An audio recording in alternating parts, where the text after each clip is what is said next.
We would never have to say Black Lives Matter if we already mattered. For that statement to have to be made means that for many years, let's say over 400 years, Black lives didn't matter. I had seen other cities that had done Black Lives Matter murals, and I thought that would be a good idea to do one here in Minneapolis, since Minneapolis is the epicenter of the protests that were sparked in response to the killing of George Floyd. I like the fact that it's an artist per letter, because all the other street murals that I've seen with the Black Lives Matter, it's just been like a solid color. And now you got different people's energy, and I think that's more impactful. I have the letter B. My inspiration for the piece is centered around black roses. And the metaphor I use was that we're all black roses and black people. And this country can't figure out if it loves us or loathes us. So there's this beauty in the rose. And I said, wow, I need to use that as the metaphor for this thing, because that's how I see us. And we gotta look beautiful, we can prick you, depending on which place you put us in. I was given the letter L.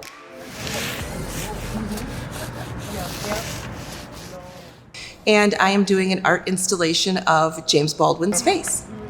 Centuries of systemic racism and not being included in society, this reawakening of paying attention to us as a people, our right to be here, to be in spaces, to live, to breathe, to thrive. That's what it means. That's what it means to me.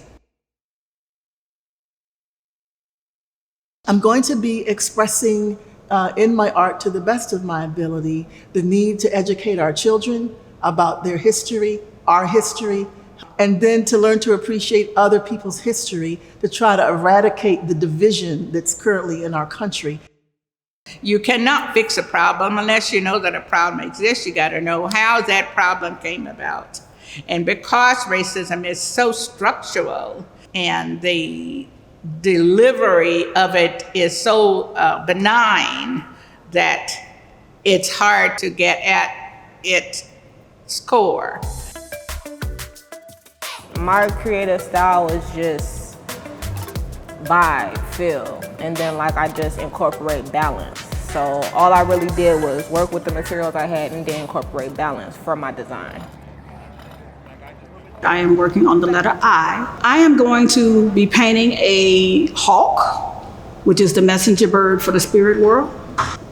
One of the most important things that I remember about what the little girl had said about her dad was that daddy changed the world. And I do believe that we do come back as birds, and when we meet an untimely death, we come back as a higher bird, like a hawk.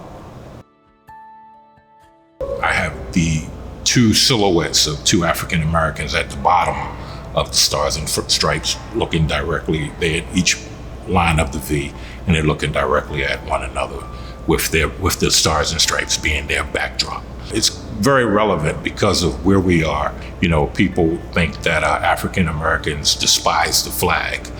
That's not necessarily true, but if that's what represents this nation and we are Native Black Americans that are part of this nation, then we can rightfully claim that flag as being ours too. The E in Lives is the piece that I'm doing, and it is addressing brown boys and the innocence being robbed from us and recognizing the power dynamic at play that strips us of that innocence. And so the boy in the image is my 4-year-old son, Nuri, and he's holding up his fist, Black Power symbol, but he has this hopeful, painful look on his face, anticipating what's next. I got the letter S. I did Superwomen of Social Justice. So it's dedicated to the many women that have fought for the cause. So historically up to current times. The names of the 3 women that started Black Lives Matter is gonna be represented on there as well as Trayvon Martin, Eric Gardner, and Michael Brown's mothers. I wanted to add the idea of having black bodies, black and brown bodies inside of my letters, because I think that's really what this is about. This is about the validity of the Black and the brown body, and its worth in society and in the story of the world. The letter I'm designing is the letter T, and in this piece, I'm using my art to show some of the things that have kept us behind.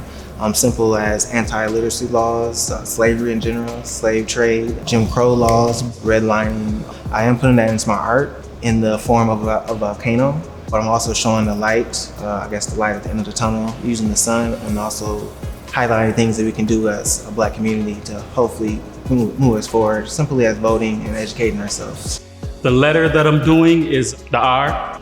The image is an image of my son, but it's also a self-portrait, and it represents how I saw myself or how I see myself as a child. So the image itself represents the young artist creating, building, and it's coming from a child's perspective.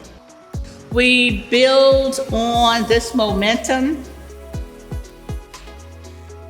We carve out a place of freedom for our children. The murals, the art that has come out of this uprising has generated an excitement that I haven't seen in many years. We're here, and change is inevitable. It really is. Black lives really do matter, and it's worth dying for.